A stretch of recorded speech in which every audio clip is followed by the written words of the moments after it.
भाषा। बच्चों, कल विद्यालय में बाल दिवस का कार्यक्रम मनाया जाएगा।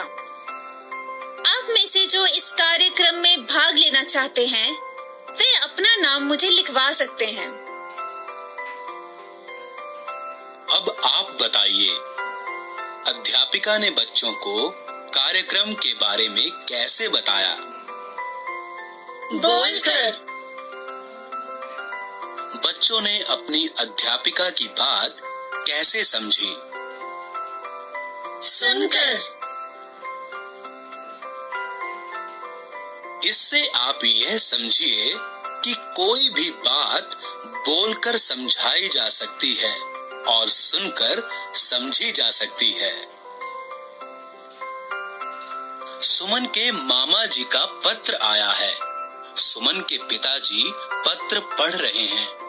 पिताजी बोले, सुमन, तुम्हारे मामा जी मुंबई से कल आ रहे हैं।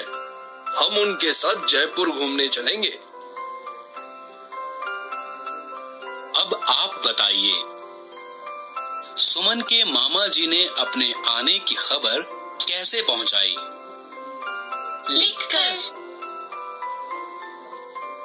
सुमन के पिताजी ने उनकी बात कैसे समझी?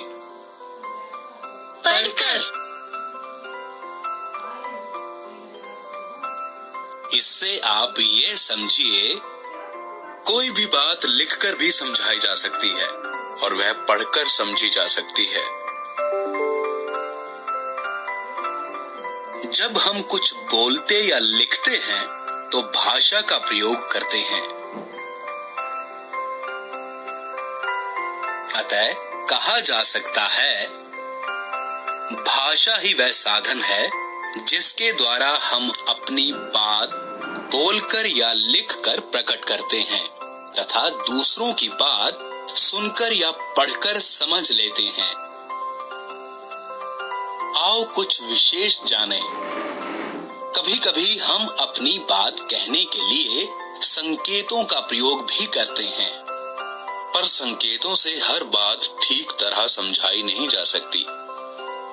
इसलिए संकेतों की भाषा को भाषा नहीं माना जाता। अब समझते हैं भाषा के रूप। भाषा के दो रूप होते हैं, मौखिक, लिखित। जब हम अपनी बात बोलकर दूसरों तक पहुंचाते हैं तो भाषा का यह रूप मौखिक भाषा कहलाता है। जब हम अपनी बात लिखकर दूसरों तक पहुंचाते हैं तो भाषा का यह रूप लिखित भाषा कहलाता है। भाषाएं अनेक प्रकार की होती हैं।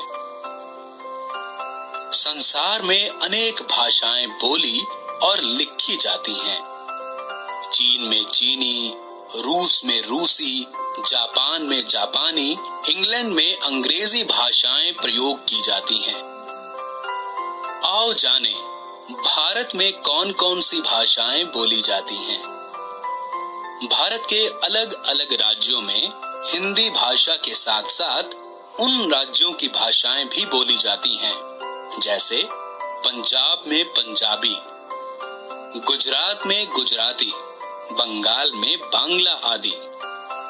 इसी प्रकार भारत के दूसरे राज्यों में भी अलग अलग भाषाओं का प्रयोग किया जाता है।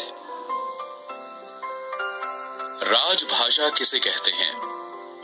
किसी भी देश की मुख्य सबसे ज्यादा प्रयोग होने वाली भाषा को राजभाषा कहा जाता है। हिंदी हमारे देश की राजभाषा है, जिसका प्रयोग पूरे देश में किसी न किसी रूप में किया जाता है। लिपि क्या है?